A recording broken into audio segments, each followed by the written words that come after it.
Welcome back to another episode of Cats at the Bag. I'm your girl Kat, and today I have the lovely ladies of Whispers Bridge. Whispers Bridge. I've been calling them Whispering Bridge.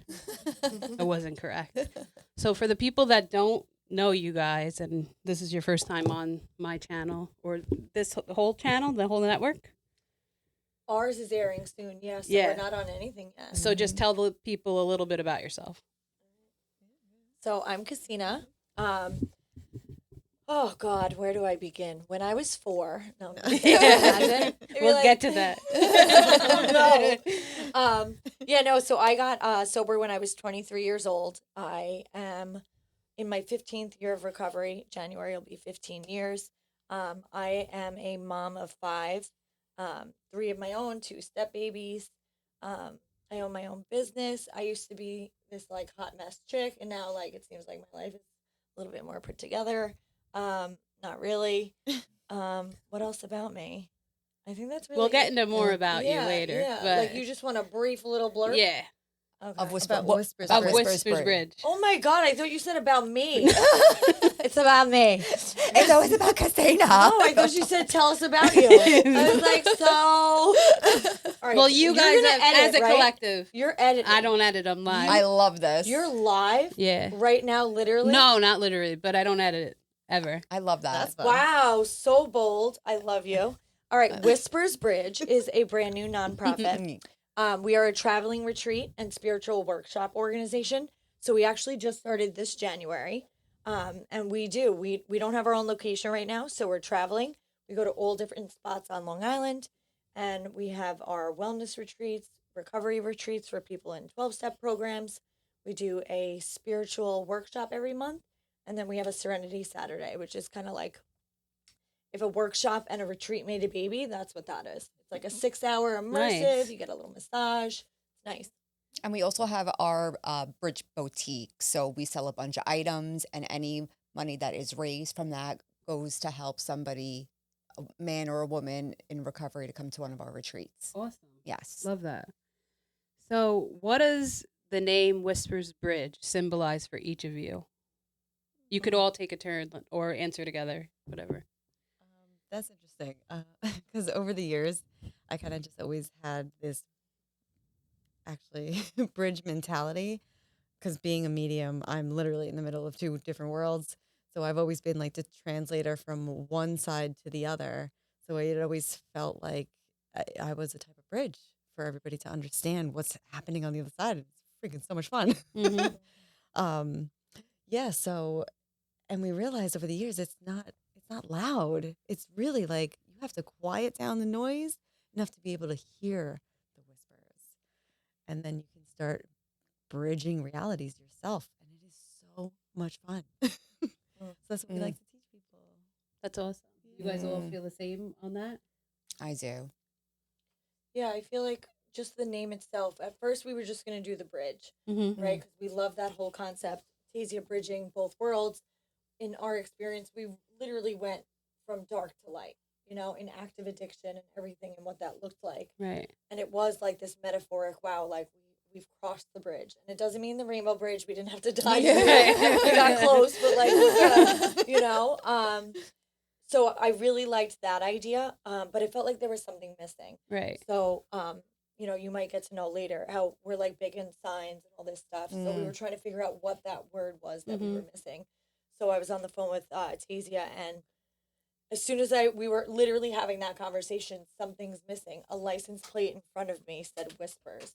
And I was like, oh my God, Whispers Bridge. And we were like, perfect. Make the shirts. Yup. Yes. Get on it, baby. So, yeah. So, what is one truth about healing or recovery that no one tells you about? It's messy. I think I thought that it was going to be, oh my God, I stopped drinking and now my life got better. Right. And that wasn't wrong, but it was literally a symptom. Like, my problem is me. Wherever I go, that's it, Right. So it definitely took a lot longer than I thought. And it was a little bit messier than I thought. I really got to like dig in and see. It wasn't just, 7 Long Island iced teas and punching people in the face. That was the problem. Right. Yeah. It was, but it wasn't the whole problem, Yeah. alcohol and drug was just like a symptom of everything, but I was so broken inside, Right. just because I put down the drink and the drug. I thought everything was going to get better. And I had a whole lot of work ahead of me that I was Mhm. not expecting at all. Because that kind of like blurs it, and then once it all stops, you have to kind of face your own mirror in the Yes. face. That's Yes. like a big battle. Mm-hmm. Hmm. I know that. I'm not in recovery, but my parents are. Really? Yeah, so I've had to deal with it from the other side of it Yeah. for a very Oh. very long time. Yeah, no, it affects everybody. That's Mhm. like the hardest part about it. Yeah. It's not just the person drinking. It's a family disease. Like Yeah. it causes a lot of havoc. So Yeah. I definitely get that. How do your different paths, spiritually, sobriety, and through trauma, come together in your work? I feel like we're on the phone with each other all the time of like, I'm going through this. And they're like, oh, us too. Okay, let's talk about it. And we end up with a situation, a scenario that helps all of us. It's Mhm. incredible. Yeah, there's similarities and also like wild differences. So Yeah. the things that she's really good at, I would never choose to do. You know what I mean? Like, Yeah. it's not for me. Vice versa. Yeah, like every little piece of it. Trisha's she has this like calmness. She's literally in a nonprofit with two sisters. Like Right. think about sisters in childhood. It's even worse in adulthood. Like, she's our referee sometimes. Oh, she's yeah. rock. Mm-hmm. so it's really cool how we started in recovery. We met. I've obviously known my sister my whole life. She's older. So my whole life. Does anyone needed to know? I don't look it. But it was really cool how, she was always like that spiritual guru in my life. She hates Right. that word too, my bad. And then meeting Trish, they're so similar that it was like a colliding of worlds where it was literally like puzzle pieces where we're like, wow, the things that she loves, I hate. It's been like that from the very, very beginning. It's really cool. It's like a missing link, though. Yeah. Yes. Yeah. That's what it feels like. Yeah. Even through experiences and lessons learned. Like I could be going through something that I'm like blind to. And Christina's like, oh, this. Just like, what about this perspective? And I'm like, oh my God, that makes so much sense. I'm not And alone. like, No. and then like vice versa. It's perfect. It is Yeah. so helpful. Mm-hmm. That's good. and we don't take ourselves so seriously. I think that's probably the common thread that we all laugh like a lot. A you know? lot. When were you guys born? Like month? What are your I signs? was August. I'm a Leo. Can Okay. you tell? Yeah. I started the podcast like about me. Yeah. So, it wasn't about me. What are you? Aquarius. Oh, I thought you were. Oh, no, asking yeah. me. Aquarius. What are you? I don't even know. November, Oh, Scorpio. you're Scorpio. I knew that. Ah. Yeah. Aquarius. What month? February February what? 8th. We're technically sister signs. Really? Yeah. Ooh. I knew we were gonna be twinsies. Like, my other co-host is a Leo. Yeah. And I was gonna wear a hat today. I thought I was gonna have to do the headphones. I would have totally worn my hat. I have the same have to. hat. Yeah, she does have the same hat. I do. I always wear it. I have some grays sticking on the top, and I was like, we need to cover these up. Yeah, I hear you. I'm doing the grays. I'm letting him come natural. Yeah, you I have am. light hair. Do it. Yeah, Yes. I'm doing it. Yeah, light hair is I'm like totally good. 44. Here I come. Listen, I have a history teacher. Her name is Jill. Jill, if you're watching, she grew her grays out, and we became friends with her at the diner after one of my classes, and she's cool as hell. Yeah? And she grew her grays all the way out. Yes. She's so cool. The process was probably a little rough. Oh yeah. Was it black hair? Oh, I don't know, Oh. but I saw it at the end, and she at looked the amazing. end. Oh, good. Because She did, like, a full story about it. Don't you feel like they're so much more wiser? Like when they're like full gray, like I don't give a shit. Oh, you know, yeah. every time I get a new gray, I'm I'm like, like, that wisdom. yeah, I'm like, Yeah. come on, bring it. And she was like making YouTube videos. I was like, I just want to follow you around. Right? Oh, that's And put you in my Day the pocket. life. Yeah, She was your Jill. old teacher? she was my teacher. She was your teacher. And then we would go to the Quorum Diner, and then she would just always be there at the same time. Wow. The So universe then is like, She hey, was friend. like, Yeah. yeah, she was like our new obsession. It was Jill. I love that. great. Great teacher. I had an obsession with a teacher. He was just really hot. Yeah. And it wasn't an obsession. Did he have gray hair though? No, he did not. He did not back then. Hmm. You know. All my teachers are going to be like, was it me? Yeah, they're going to be in your DMs. I always knew you liked me in 3rd grade. So what is one boundary or practice you protect to keep yourself in alignment? Mm. Mm. That's good. Finally saying no and not feeling bad. That no is a full sentence Period. where I don't have to over explain anymore. Yes. Do you want to do this? No. It's just no. Actually, I don't. Mm-hmm. Why not? Because I don't want to. No. And owning that. That's mine. Yeah, that's powerful. It is. I would say staying true to my me time, including naps I need throughout the day. Nap today. She She's made like, fun I'm of me. very tired. It was 12:30 in the My afternoon. me time. I needed it. Thank you. I'm ready for a nap. Yeah, no, it recenters me, gets me back to my grounded state of I'm okay. Whether it's a nap, doing art, I don't care what it is. I gotta do my me time. I like that. What about you? So when I wake up, I literally have to put myself in my closet, my walk-in closet, because there is so much noise in my house. You know, the 3 kids, they're for me to be aligned, I have to put that mask on myself first. And for a long time, I felt guilty about it, right? Like I have to go here and do this when I should be mom of the year. I should be this. I have to do this. The to-do list is never ending. So what I've learned is waking up before them and literally hiding in my walk-in closet. And I have my coffee, I have my little table, I have my coins, I have my candle, and I really get to just set an intention for the day. My world has been changed when I finally put that mask on myself first. So that's like non-negotiable. Like even on the cruise, we were just away, and I literally would wake up every morning 6 a.m. I'd walk down to like the Central Park. You know what I mean? Yeah. Because I just The Lido need, deck. Yeah, I need that oxygen. In order for me to be what everybody else needs, I have to be me first. So I love that yeah. answer. We got to get you in a closet. Where it's at. Usually coming out of the closet. We're trying to get back in. I have so many ideas for things, like where you can go to like retreat. You know, I don't do big and I open. love that.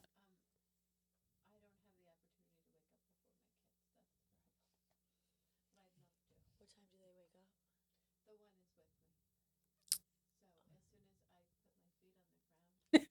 Oh, they're up. And your eyes open. There's drool. You'll turn around and you're like, Mama. I get that. Yeah. You know what somebody said to me once? Sorry to like veer It's okay. off, but it really did make sense. I was just starting to have kids, and I was so used to that time for myself. And then it was disrupted. Now it's like, there's none. Like, there's none, right? And they said, instead of making it be what you want it to be or what you think it should be, instead, be present in your moments where when you look into your kids' eyes, you can see your spirituality.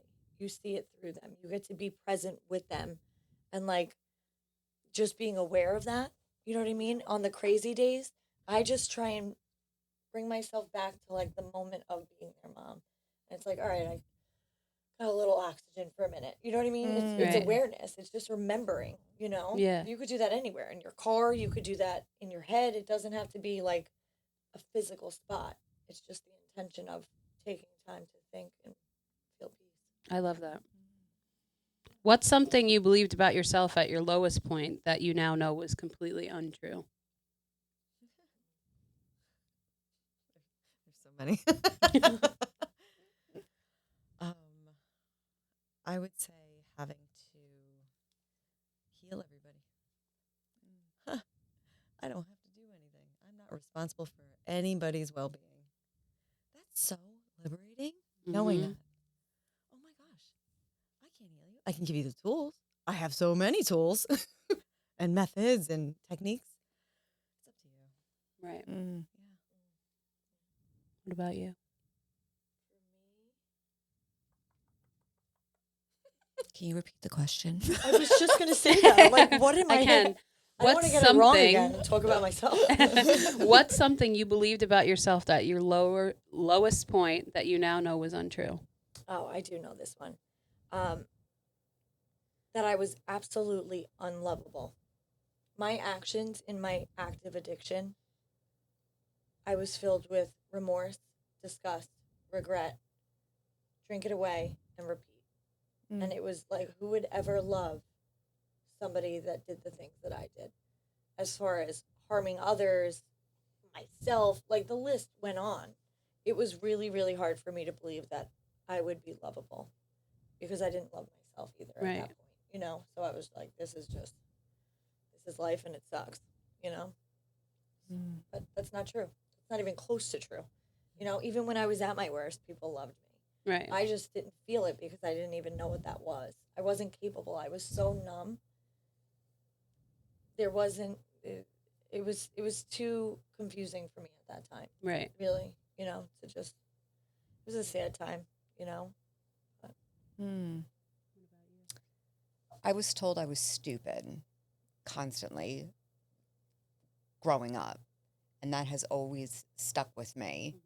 Because I wasn't the smartest person in school. I was in like special classes. I would have to go to speech class, and I wasn't that smart, and I couldn't like grasp things, I guess, like other people could, and that just carried on. And I just like remember one night we're all having dinner, and my dad's like, "Why are you so stupid? Why are you so stupid?" And I just. No wonder why I like drank and drug, you know. And when I was like getting sober, like I wrote this like letter to my dad, like, I am not stupid, I am not dumb, you know. And I hate that word. I'm like, don't say the S word because it's such a trigger for me. But I'm not. I just learn things differently. I'm more creative. I'm more spiritual. I'm not book smart. But don't ever make me ever again like I felt so small, and I will never ever allow myself to feel that way again. I love it. That's a lot of growth. Yeah. If your inner child could see you today, what's one thing you think they would say? Mine definitely has said, because I talk to all the things. Thank you. Because she feels the growth that I've come to and helped her with now. Feel that everything is okay and it's not what she thinks it is. And Say, damn girl, look at you go. Fuck yeah, you know? Or she would just like cry of joy, of just like, oh my God, thank God. Right. You know, like we're not in the thick of the torture anymore. Of We did it. You know, even from a young age, she's rooting me on, biggest cheerleader. Mine would be, don't worry what other people think. Be true to yourself. And that's what I'm doing now. I'd say. Yeah? Yeah. Yeah, all of you. What's something people always assume about you that's not true at all? sorry, I'm laughing. So so many many stories. That I'm dumb. That's a big one too. Everybody thinks I'm dumb.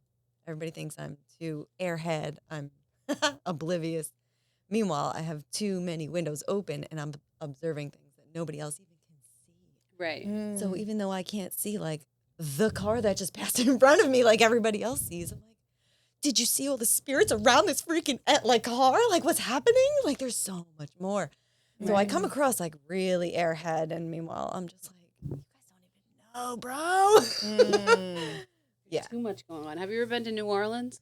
No. Yeah, because It's on my that's list, like people say that happens there. Like people that are able to be in tune with a lot of different things. They say like they get jam packed when they go there, so it's like really overwhelming. They can't even leave their hotel rooms. Like they want to go because they want to experience it, but when they get there, the energy is too much. Guess where we're going? I wonder why. Is it a lot of people die there? It's so haunted. I think so. Yeah, Really? like 'Cause that it's has to really be really related to haunted. death, I feel like. It's really really haunted. It's like haunted vampires. Like every single Right. every single place has like a haunted story. Right. Yeah. Yeah. There's Wow. a lot of history down there. So yeah, that's Good to probably know. a lot. Yeah. I notice when I do go to places like that, like my awareness is like ping, ping, ping, ping, Mhm. like open. Like, oh my God, so much happening. Even going to Salem. Oh yeah, Oh my God, that Mm. threw me through a loop. I'm sure. Yeah. I couldn't mean, we'll even get to see it anything later, there. but like past life stuff, man, I died there at least twice. Yeah. And I fucking remembered it. Yeah. And going back like God. sucked. So yeah, that's like a whole thing. Wow. What Yeah. about you? What is something people assume about you that isn't true? I think I've been told, because I don't know what people think, but I've been told that it seems like my life is easy in the regard of like one of my sister-in-law, her friend, she's like, oh my God, I saw her Instagram. She has such a good life. She has all the babies and the beautiful house and all these things, right? And that's like notorious for social media. It's everybody's highlight reel. You know what I Right. mean? Like, I think sometimes people perceive it as a highlight reel versus what it's actually like wearing all those different hats, being in recovery, trying to stay sober, being a mom, all these different Right. things. I think people think it's easier than it actually is. So I've been told where it's like, what can you really be upset about? You know what I mean? Like, Right. you're good. And it's like, no, but you don't realize anywhere I go, there I am. Yeah. You know, it's my perception, it's how I handle things. So, yeah, I would say judged as it just being easier than it actually is, if I had to guess. Well, I have the camera on you. I'm gonna get into your questions now. Ooh. So, if you're gonna tell like a more lengthy story, look at your camera right there. Center? Not the center, but the one to the left. Got it. What? Okay. Am I right? So, what was the hardest part about getting sober young, and what was the best part? Mm. Well, hardest part's always easier to know. Like, oh, I got a list. No, I was 23, and I would say so. I was dating my drinking buddy for 3 years before I got sober, and it was a big reason why I was trying to get my life together was because I was destroying it. You know, Right. But I didn't want to let go of that life, so that was probably the hardest part.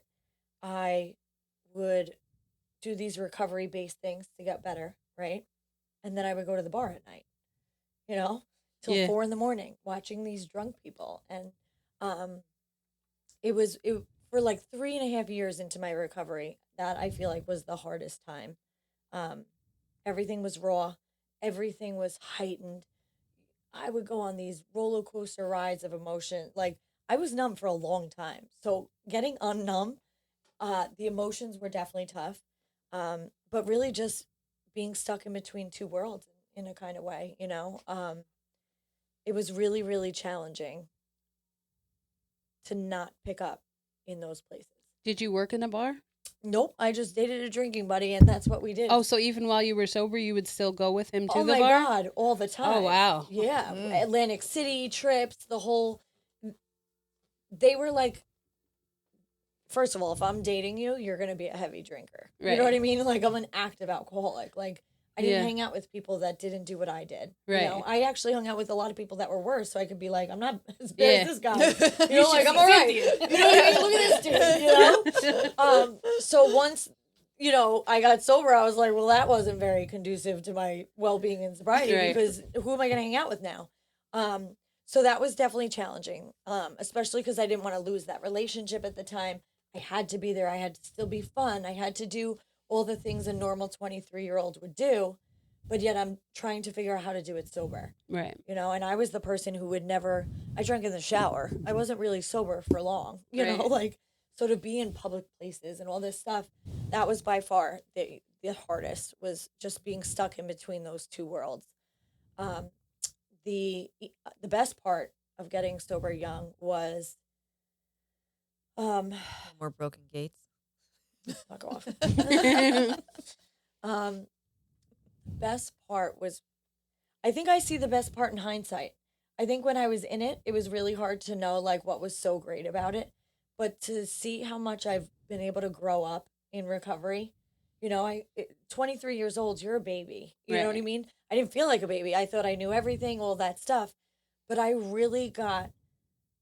was blessed enough to have it nipped in the bud before it got worse. Right. And it was bad. There was still car accidents, hospital visits. There was still there was still a very long line of stuff, but I am grateful that it did not have to go as dark as it could have been if I would have kept going. Right. And I know that it would have gone darker fast. I saw it, I felt it, you know. So the best part was really that I was able to be spared like Right. 10 to 15 years of literal hell if I was even to get to recovery at some point, you know. Did people take your sobriety serious at that age? I think my family definitely did. You know, they were hoping. They were like, "Oh God, please take it seriously." Yeah. Because we are, you know. Anything you need. Yeah, when I told my parents, I was like, "I think I have a drinking problem." You know, my dad was like, "Oh, our first child with an alcohol problem," you know, and my mom's crying. So like Yeah. that was like them, you know. So even though my dad would joke, it was definitely always taken seriously. They were always very supportive and stuff. The people I hung out with, though, not as much. Right. You know, I'm in the bars. I remember one night they were all like, "Oh my God, if you drink, we're all gonna call out of work tomorrow. It'll be such a fun night." Like they would like try and get me to do it, and Are you still friends with them? no, Oh, good. no, because they weren't really friends. Yeah. And I didn't know that then. And Yeah. I know that now, you know? But I was able to play that forward. Right. So, like, you could say that you guys are going to take off work, but chances are I'm going to get blacked out, probably hit somebody here. You're going to go to work. You're going to leave me drunk by myself somewhere. Like, it was never going to be that fun idea. It was going Right. to be the reality of what my drinking was. And it wouldn't be any of what they were saying. So, I'm grateful I was able to, even when it wasn't taken seriously, play it out to know what was best for myself, regardless of what anybody else thought. Right. So. When you did your first retreat, what is something you learned about yourself in that process? I have control issues. I could have told you that. Yeah. No, what did I learn? I learned a lot actually. I learned how doing something scary can be absolutely amazing.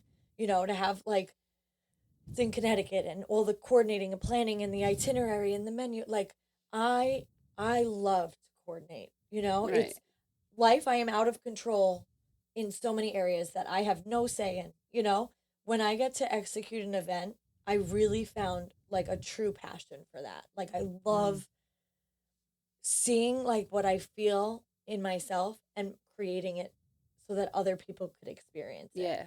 You know, and that was like beyond anything was seeing that I could actually think something, do it, execute it, and have it be as good as it was. You know, everybody's responses was beyond. You know, I Right. almost didn't even go there. I was just like, all right, let's see if this works. You know, let this could be really cool. And the feedback from it, I also learned that I am very capable of showing the world more light. Right. You know, because of what we've all been through. You know, Yeah. so yeah, it was wild. So you and your sister essentially walk different paths, but you guys have come together now. What is something you've learned from her that has like kind of bettered you?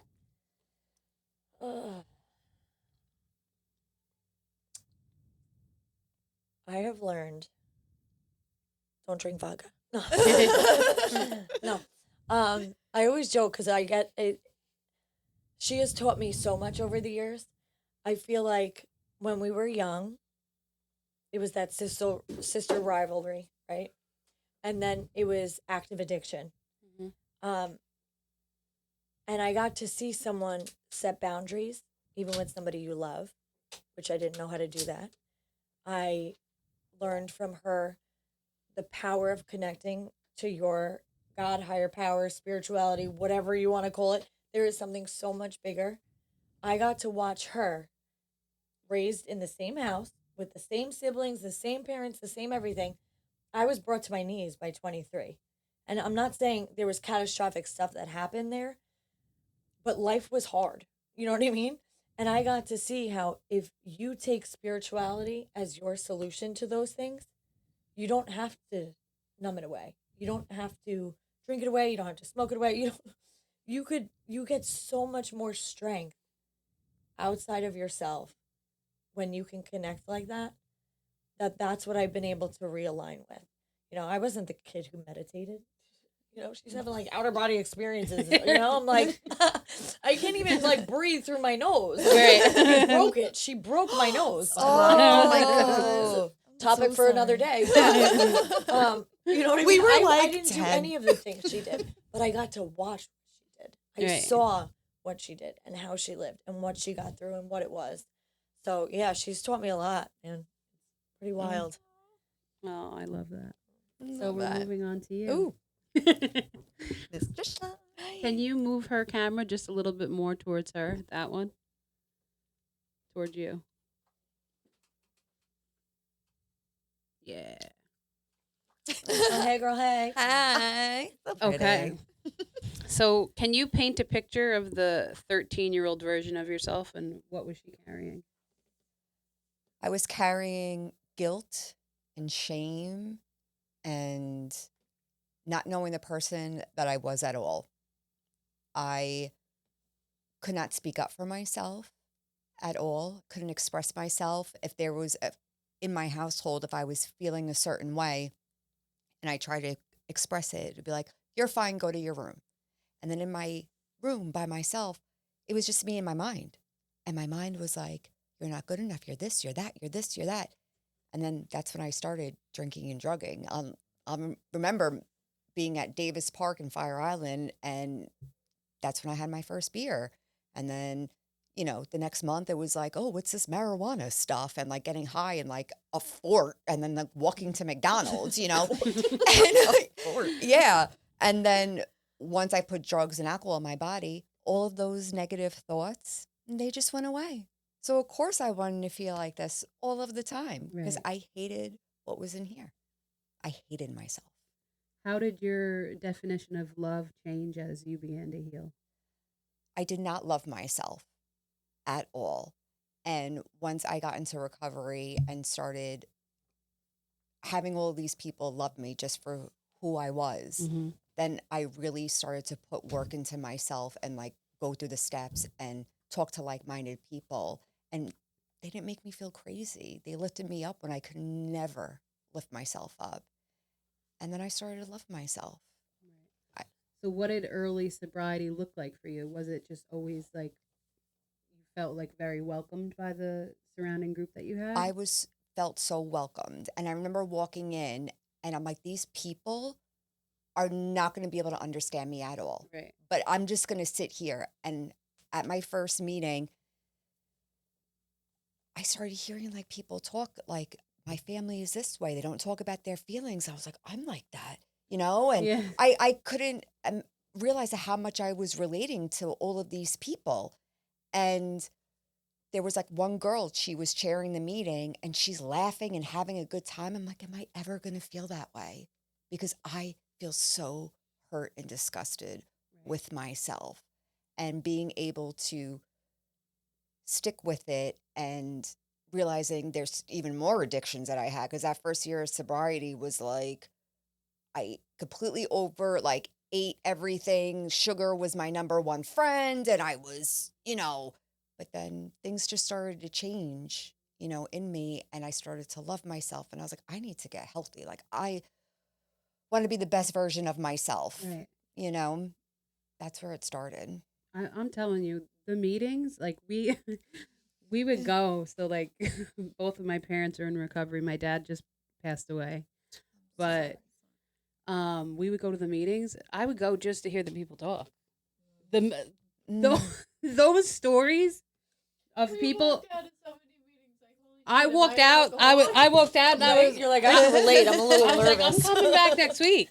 Yeah. And I'm ready to like give I don't have any money. I'm ready to give it all to this church because of how powerful the people that are overcoming these things are. And don't get me wrong, like my mom and my dad, like their stories are very powerful. But when you hear it from someone your own age, sometimes I'll be like, this is awesome. Like you're hugging people, like random people. My mom's introducing me to like random people. And she's like, this is your Uncle Bobby. But it's not. But it's like, you are my Uncle Bobby. It's now. such a family in there. And we are all so supportive of each other. Like the worst, deepest, darkest secrets you're sharing in that room. And everybody's like, That's great. Like, yeah, like, and then someone's like, well, I've done, like, we're not alone. We think we're alone in here, but we're not. Right. We've all had some of the same experiences. So when you were younger, you couldn't really communicate your feelings. Do you feel like you're better at that now? I'm better at it now because I'm not poisoning my mind and my body. Right. I can finally, I still have trouble with it because I'm definitely a people pleaser, Yeah. and that was definitely a really big fault of mine, but I'm really trying to better myself with that. I am. But yeah, I'm horrible at it too. I understand. you get it. I get it. Mm-hmm. I get it. I'm like the biggest people pleaser. I should wear like a spokesman shirt for it. And then why, like, I don't want to ever hurt myself. Like, I feel, even when there's like situations, like parties or stuff that are going on, and I'm like, oh man, I feel really bad. I should like probably go. But I'm like, no, I don't want to go. I don't like these people. I don't want to be around Right. them. Why? They're not going to care that I'm there or not, just to please them, because I don't want to hurt their feelings. Like, they, in the grand scheme of things, they really just don't care if I'm They there. don't give a shit. They don't give a shit. But if it was us, the people pleaser, we're like, oh my God, no, please come. It's not Right. going to be the same without you. Blah. Right. Yeah. Yeah.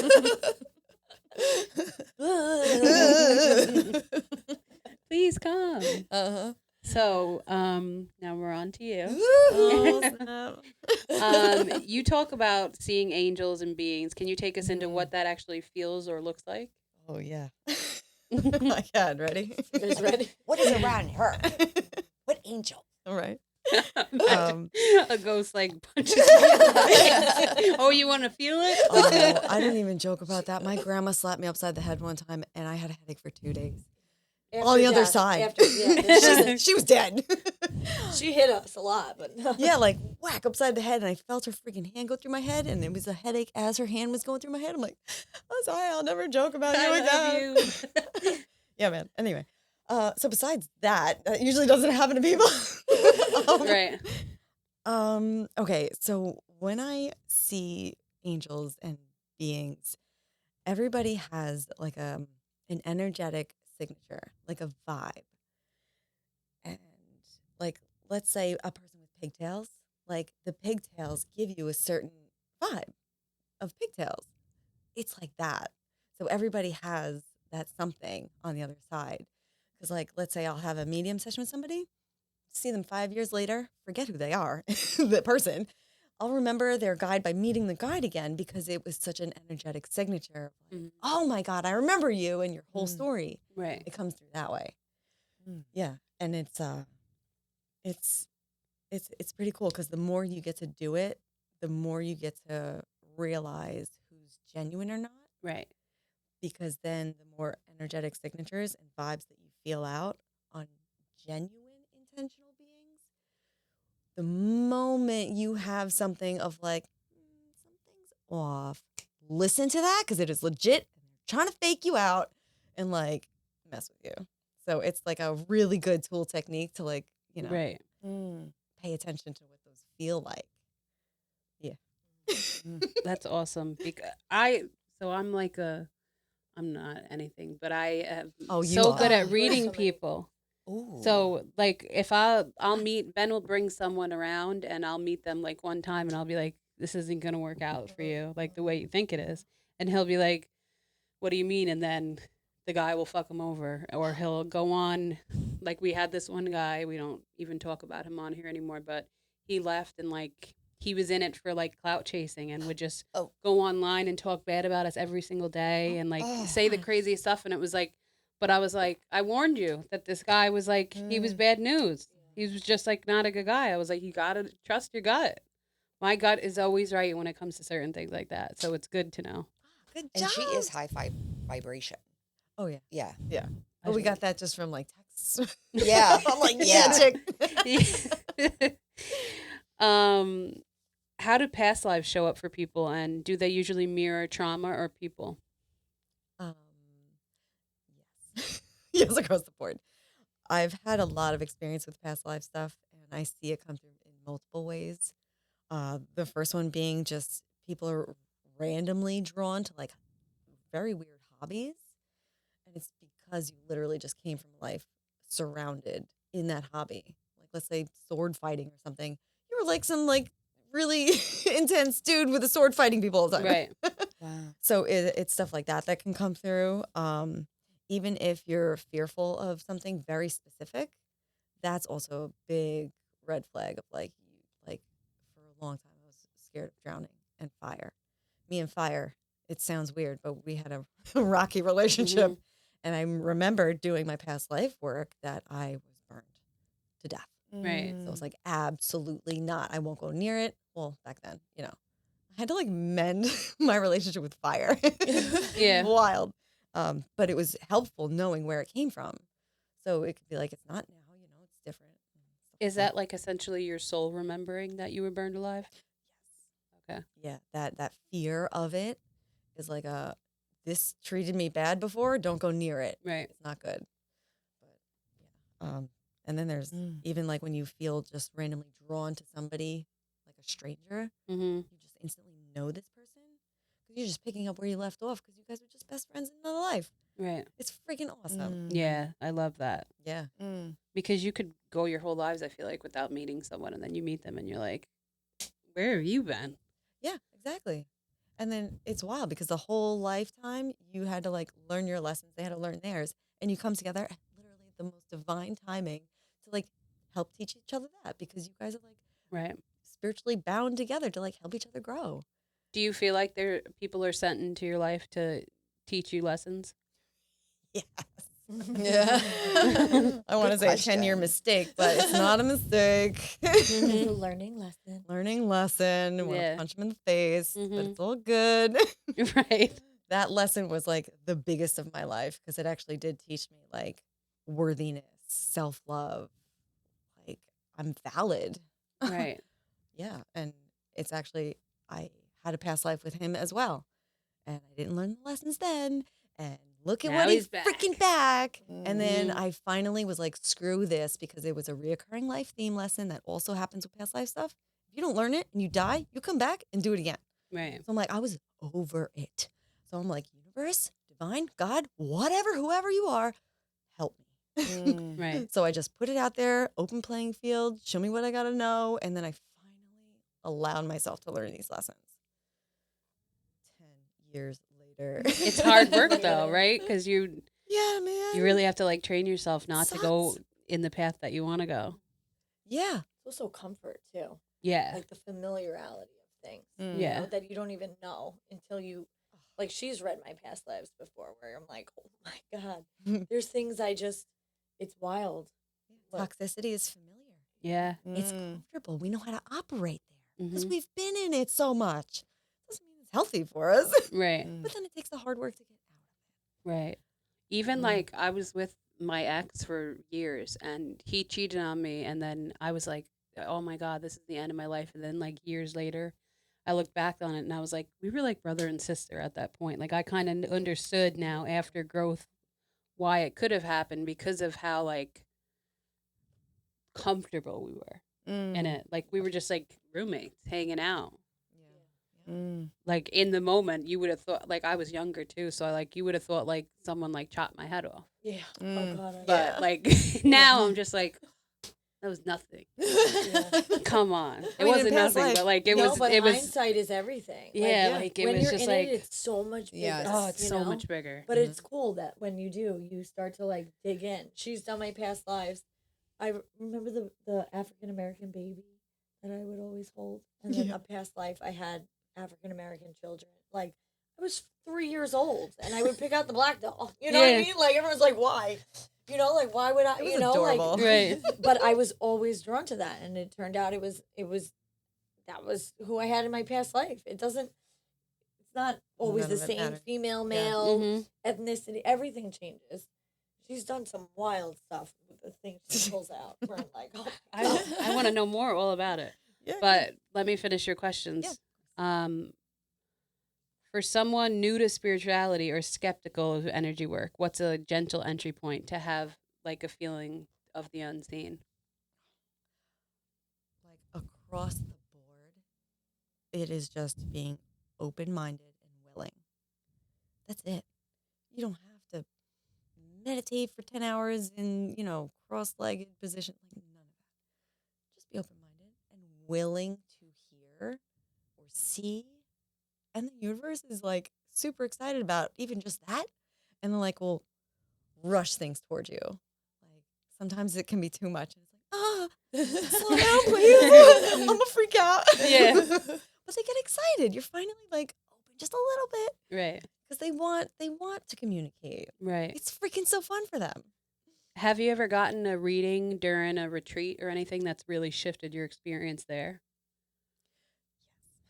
Like all the time. That's actually how I do my medium sessions. Mm-hmm. I needed help with this the other day because I don't like when people test me. Like, all right, I get it. You don't do this all the time. But like, let's just leave it open. No expectations. So many things can come through. Like past lives, angels, freaking aliens across the universe. Like, I don't know what's gonna happen. Like, let's Right. leave it open. And then usually things do, which steers the whole session or retreat into a direction that I didn't even expect. But that's what I ask of, clients and retreat guests of like, let's just wing it. Right. What's supposed to come through will definitely make its way through. Right. Yeah. Okay. Yes. Yeah, it's fun. Are you open to reading me right now on camera? Oh, snap. I mean, I could try, yeah. Give me a moment to get into the zone here. Open playing field. All good. Open Yeah, playing yeah. field.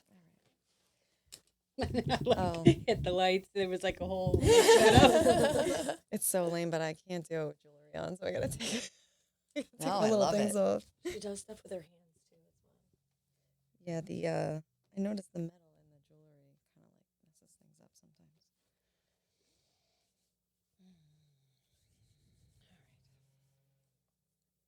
Oh, and I already got stuff about Ben that probably goes against everything he believes now.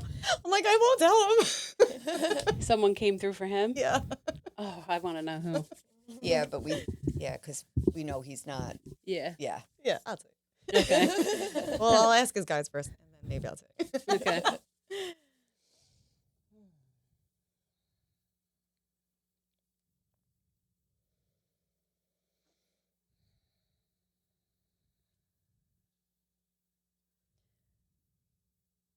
right, so the first thing that immediately came through is this podcast path that you're on is definitely going to go in a direction that's positive and of growth. And it may sound weird, but there is a very big red sign that is leading you in the direction of growth. Like I see it on the side of a road, kind of like a desert scene. And I usually don't do future stuff, so just a heads up. But it was kind of like on the side of a desert road with the whole bulk of the advertisement, I guess, or the sign was red. And they said, go in that direction of whatever that says, and it'll help this grow. You want more? Yeah. Yeah. Okay. I'm like, yeah. I love Let's it. go. All right.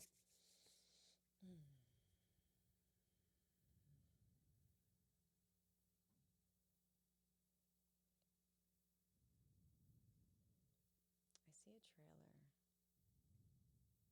and it's not yours, but you're on it. Hence the desert road. And your guys are saying, have no expectations for future plans because things are going to head in a direction that you couldn't imagine. And it's going to seem wild and weird and out of left field. And it's going to lead you to a destination move. I'm seeing south. But keep doing what you're doing the way you're doing it, headed in growth-oriented ways, because it will definitely lead you to exactly where you need to be. And they're saying it's like seem like you're not supposed to be there, kind of like a flat tire situation, like thrown off the schedule a lot, but it's exactly where you're supposed to be.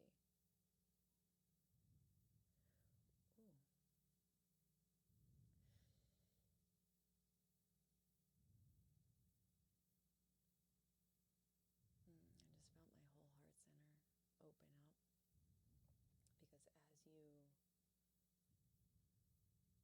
I just felt my whole heart center open up because as you have that flat tire, it feels like the trailer or something had a flat tire. Off-roaded you guys because you're with a bunch of people. You're waiting, schedule delayed. Seems like the end of the world. What the hell? You see the sign.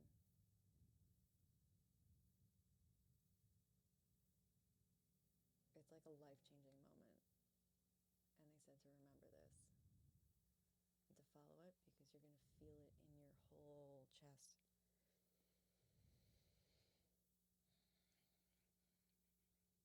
Like your whole heart center is going to get like full of energy, like back straightening, excitement, fulfillment. And I said to follow that, just like what you said before with your intuition of just knowing people. This is going to be like that for your path. And it's going to be challenging because it's life-changing, but it's for the best. For not only yourself, but your loved ones around you. Hmm.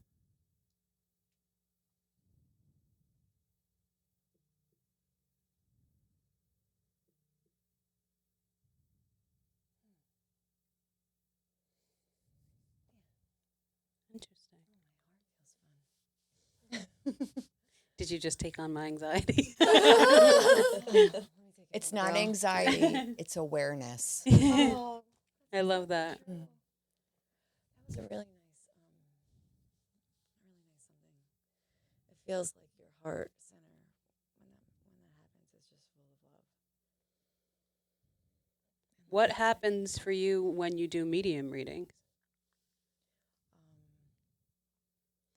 Like, how does that come in differently the way this would come in differently?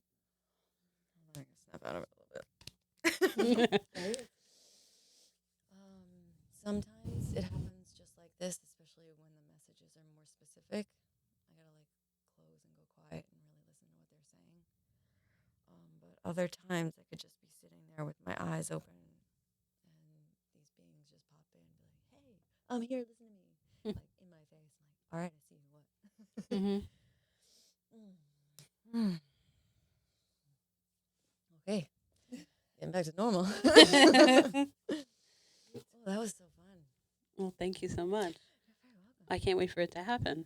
I can't wait for the follow-up episode. Right. I know. I'm like, do you guys have a trailer? Do you want to borrow mine? I Do you want to know. go somewhere? My whole third eye and Where crown is are, the like, desert? tingling. Yeah, it was definitely desert. Maps, take me to the desert. Yeah. Because I've never been. Even down south, though, you said. Yeah, You know. yeah, it was like down south. Like I would say where you saw the sign was like mid, and then the sign is directing you south. Interesting. I don't know when I would go down there, but I guess I'll find out. Hopefully I do. Oh, they don't give any timelines either, so Right. Yeah. that's like half the I'm annoying going to be part. 70 calling you. I made it to the desert. Hey, man, I don't care where I am. Yeah. Reach out to I me. got a flat. So, kind of a little rapid fire to end the things. Spirit animal today. All of you, go. I instantly thought of a bat. Ooh, I'm gonna say bat energy. I love a good lion. rare. I was going to say lion. I Right? definitely feel Oh. lion. Yeah, the fierceness. The, Yeah. Mine, like, I'm just on a dragonfly kick. Oh, Oh, dragon. dragonfly? Yeah, because I'm like being stalked by dragonflies in front of my house, and I'm just You like, know what that is, though, right? yeah, You know, okay. and they're usually never there. So I'm That's like, your dad. yeah. So I got it tattooed this morning. Did you really? Oh That my was God. today? So like, and I got this. This is the number of days between like my birthday and then his death date. Can I? Oh, that's I need. awesome. Oh my god! You know, I love dragonflies that. have been following me around lately, and I've never had a thing with dragonflies up to today. So, like, It's huge. there you go. Wow. hmm Wow. Most healing song. All right, I'm gonna get ravey on you. Let's It's hear a it. 10-minute version of Strobe by Dead Mouse. Oh, If you need a quick 10-minute transformation, you just get in the zone with that song, and it brings you through like all the shit you're going through, and then as it peaks at the song, let it go, and then you spend the next like 3 minutes just like vibing out and like this zen, like I just released that trauma. I'm gonna play that tonight. Can you tell she's done ecstasy? Yeah, I was about to say, are you on shrooms? She's That's like, oh why. my God. No, like half the time I always told people I don't need drugs because this stuff is so like drugs. Even though ecstasy was my favorite.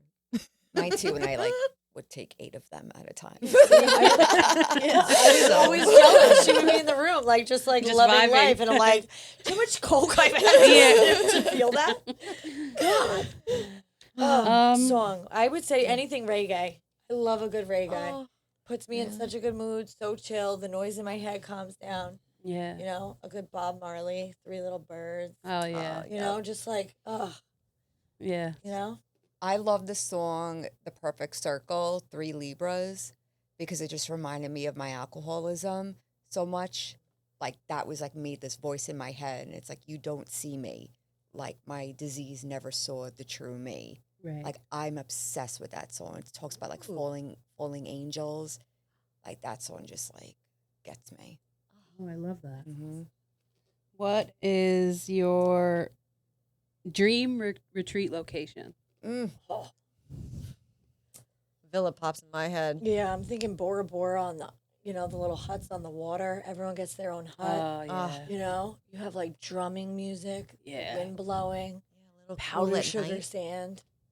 Yo, where it's at. That sounds like, but I want to be on Long Island too. Like I think like the home. I would Wah, love. wah. I know, but I want like a compound. Yes, like, well, for our where- permanent, yes, Where our 100%. permanent like location, like that's like what I'm envisioning. You know, like the main house, a cottage, and then like a sober house that we could like bring in people. Then Converted like, barn. a converted barn for like an art studio. Like I just want this, like Yeah. somewhere on like the North Shore. You know, like the Wading River, Aquabog area, like Same, somewhere over North Shore there. vibe. Yeah, that's. But like nice barn. Because Right. I hear Yeah. like I think rustic, and I'm like, no, No. like you want it to be like an oasis. You get to You wanna go be to in the glamping. wood. Yes, Yeah. yes. Like yes. with like just the finest of things, you know. Fairy Really, lights because there's everywhere. so much good in the world that like you don't always get to go with the chocolate on your pillow. Like Right. go have that chocolate on your pillow. You know what I Right. mean? Like treat yourself to an experience where you normally wouldn't. That's Yeah. what we're gonna create. Right. So to leave things off, what is your word of the year? Help. Awareness. That's mine. Well, I was told because I'm always having panic attacks, Mm-hmm. and someone's like, "It's not panic. Put your hand on your heart. It's awareness. Be aware. Something is telling you to be aware. Like you like trust that gut instinct." So mine is awareness this year. I love that. I think mine's actually follow through. I Mm. already know we're gonna go. Yeah. That's the one thing I always lacked on, and the one time I'm like actually following through. It's like, Right. oh, that's where my growth was laying the whole time. Yeah. Great. Mm. Yeah. So I've been I'll just pick you back up. yeah. So like I've been focusing on my follow through game this year, and it's led to Whispers Bridge. Yeah. Yeah. Oh, I like that. Ditto. No, I'm just kidding. I would say it's 2 words. Unapologetically me. Mm. I want to authentically be exactly who I am. Good, the bad, the ugly. You know, I heard this thing recently and it said, if I am too much, go and find Mm. less. Right. And that's huge for me because I always judge myself. Am I too much? Am I not enough? Am I better than it's constant. I just want to be unauthentically, unapologetically, authentically. And now made it 3 words myself. You're gonna love Love Island, Amaya. Did you watch? She's got to watch. She hasn't watched the last season. I watched season 6 and I can't get past it, so I didn't start 7 yet. Oh, okay. I But thought you are everyone gonna was love watching her. the UK one, so I No. just So started. I was gonna go Oh. start that one. See, Yeah. I'm on season 1. Of 1 the to UK, 7, they say is the best.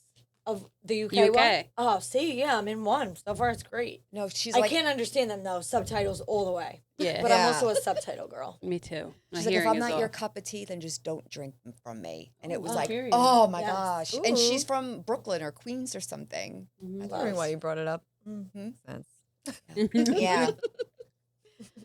Well, thank you guys so much for coming on. We'll definitely have you guys on again. So nice. Thank you. But so much. they're going to shoot their podcast now. So, Melissa, take us out of here.